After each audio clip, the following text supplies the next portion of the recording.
Hello, and welcome to Kiss My Comics. My name's Captain Danny. This is John Henry. Yay! We're going to talk about some comics. We cut it down a lot this week, so hopefully it doesn't take us 15 minutes to talk about the comics that came out this week. And we know there was lots of good stuff, but here's what we care about the most. And John's going to do a rant. I'm going to go first. So, all new X-Men came out a few months ago, and the whole thing with after A versus X, Xavier's dead, Cyclops killed him. Cyclops is an outcast. At first he was imprisoned, then he wasn't. I don't know why not. I missed that one. And now he's running around, Cyclops is running around with Magneto and Emma Frost and a bunch of other kids, picking up new mutants and starting to, getting ready for this big revolution. And I mean, it's just kind of weird, because these guys are out calling themselves the X-Men when obviously they're not. The X-Men want Scott Summers to die or whatever, and all their powers are broken, and they're trying to do this big revolution thing, which is the opposite of what Charles Xavier would want. And they're calling their new school the Charles Xavier School. Ooh. And the whole time Magneto is informing on them to S.H.I.E.L.D. and the Avengers, and telling them where the X-Men are going to be so that Sentinels and the Avengers can jump out and kick the shit out of them. And I just really don't know how I feel about the whole thing. It's really confusing, and it's very conflicting that they're obviously the bad guys that the X-Men are against, but this is called Uncanny X-Men, and it's about them. giant posers. It's kind of grinding my gears a little bit. I'm gonna read it. I am reading it, obviously, but kind of weird. The art's really good though. I like the art, and I like that Magneto's informing on him. But it's the direction that Cyclops is being taken is just really weird. And in the middle of it, he's having post breakup love talks with Emma Frost, and they broke up a while ago. And just all of that, all of it, is just, it's fine because everyone has always hated Cyclops, so it just comes naturally. But very interesting, and so all that's happening. This is only issue 2. So where are the real X-Men in this scenario? Well, they've the classic Storm, Wolverine, the teachers. Well, in all new X-Men, they've been. I'm 2 issues behind because issue 6 didn't show up. There was a delay to San Diego, so I haven't gotten issue 6 yet. Winter storms. But they did the whole thing where Beast is dying, and he went back in the past to get the original X-Men, and they came to the future, and they're hanging out with themselves, and so those storylines connect. And Jean Grey is all her powers hit her all at once, and everyone's dealing with that, and they're trying to let Beast not die, and so they're dealing with their own stuff. And kind of running around and kind of talking. They run into Cyclops once or twice, and it's just weird. But mostly, for the most part, the all new X-Men, they're just hanging out and doing their own thing, not really chasing after these guys. As far as issue 5, where I got cut off. And that makes sense because when you say Magneto's planning a revolution, Magneto's always planning a revolution. But in this one, Cyclops is planning it, and Magneto's pretending to be on the team. Which is weird that they're all on the same team. But then Magneto's the one that's informing on them. Yeah. And at the same time, none of their powers work. Cyclops or Emma Frost or Magneto, all their powers are broken. And they can't, control them and use them, at will. And Emma Frost isn't a telepath, and Cyclops can't control his little pew-pew-pew. And Magneto is a shell of his former, self. And I think that sounds great. It is really cool. But it's called X-Men, and it's not the actual X-Men. But yeah, it's all tied into what's going on in all new X-Men. It's very confusing. So keep on reading. Marvel now is supposed to make everything less confusing. No way. So there's that. X-Men are still fun.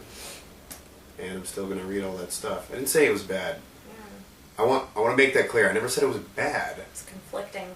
I just said I had a whole lot of stuff to get all out at once about it. Okay, moving on.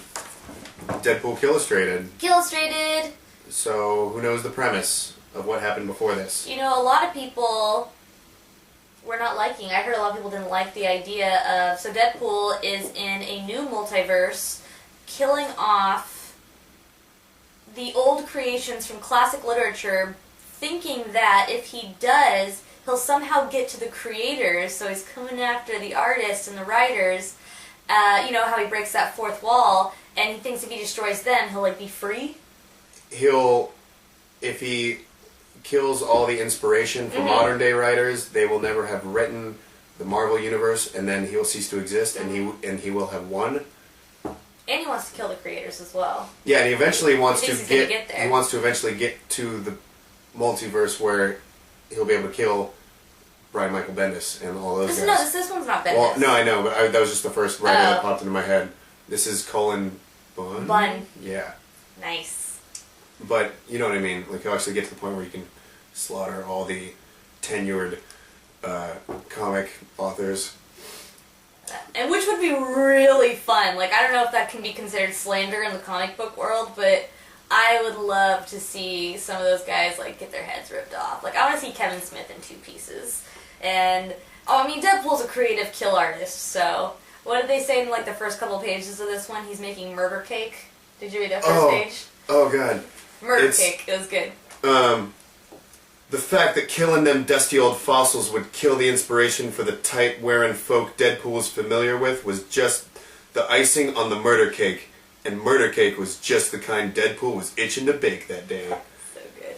Pretty awesome. Also, the covers have been done by Mike Del Mundo, and everyone's loving them. They're getting great reviews. So he did this one, the Moby bomb and the whole thing, and then he did the upcoming Scrooge one, and they are pretty awesome. So good job and good name, Michael Del Mundo. Who gets a Del in the middle? I mean, how special it gotta be? Mexicans. So that's going really well. Okay, so this one, people of Latin descent. Not just Mexicans. Okay, I don't actually think this that also is a connection to the Deadpool Kills the Marvel Universe, which most people know. And I love that series. Was so good to me. But he does kind of just go through each character. Each character is a new death, and it was really fun and really gory.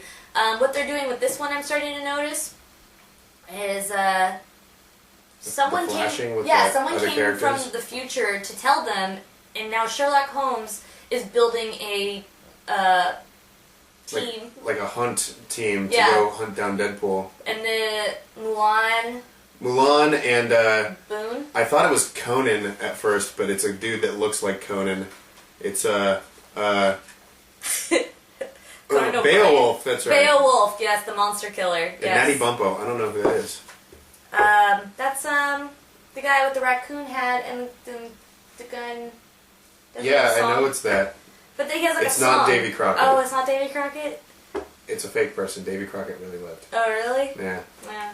But so many people die in this. I mean, he goes through Tom Sawyer, Dracula, the Little Women. Oh yeah. He does the Headless Horseman. Oh yeah, that was good too. And you know what? From Sleepy Hollow. These are all good. They do like these morphs of like the inspiration tie-ins, and I wonder how true they really are. Because like he said, the Headless Horseman was. It ties into like it flashes to Green Goblin and Ghost Rider. Yeah. Saying like they were derived from that kind of inspiration, and I'm wondering how much research they really did because. The parallels, once you start thinking about them, are really fun and interesting, but I don't know if there's any truth to them. So, anyway, this is another must-read in my opinion. Yep. And it's only going to be four issues. Mm-hmm. So, read it. Read it. Yeah. Freaking read it. That's it. Just do it. Yeah, good covers, though. Yeah, really good covers. Super solid. Mike Del Mundo! Del Mundo of the world. Michael of the world. He must be well traveled. And on John Henry's Why Don't You Love This Book Yet? Why the Last Man? Alas, poor Yorick Brown. Is this York? Yorick. Really? Yorick Brown. And his sister's name is Hero because their dad was a Shakespeare professor and he gave his kids nerdy names. So, most of you have probably heard of the series, even if you haven't read it. Every male on the planet, every species, every male dies except for one man and his monkey. And they go on of course, he goes on a journey across the world to find his one true love. And of course, every woman along the way either wants to kill him or rape him. And I mean, it's classic. I mean, it's obviously like post-apocalyptic. There's so much, you know, like weird Road Warrior type stuff in there, and lots of Amazons, and you know, people are thinking like it was God's plan that all the penises should die. But wieners. Always wieners with us. But you know, last man on Earth traveling across the globe to find his one true love. And at the same time trying to figure out what caused the actual... Lots of flashbacks and politics and... And lots of like, social, like, gender commentary. And like, a lot of really good pop culture stuff in this. Like, it's constantly just all these references to just really, really good stuff that plays into all the social commentary. Fantastic. The last issue was one of the very first times a comic made me tear up. I can't tell you what it is if you haven't read it, but it's just literally the last issue. Which hit is me like, right here. What, volume 12? 10. There's 10 volumes. The last issue hit me right here. So sad. A lot of things are really so sad in this series, but really, really good. And this is like one of the best intro books in the comic world. If you're trying to get your friends into comics, boy or girl, I hear it's actually really good for girls, and I'm not really sure why. Well, I guess because the Amazons and stuff. Every character but him is a girl.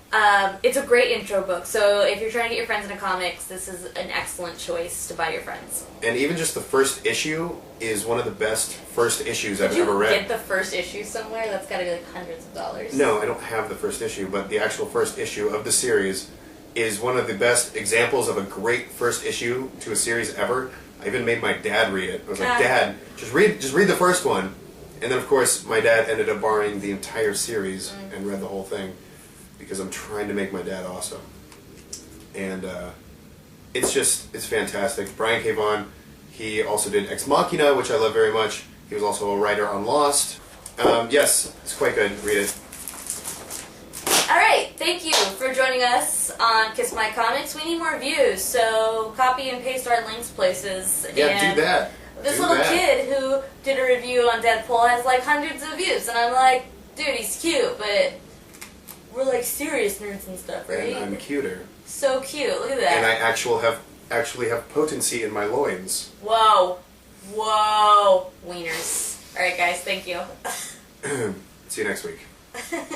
10-year-old ain't gonna get you pregnant. Mm-mm. And neither would I, but I would be more fun.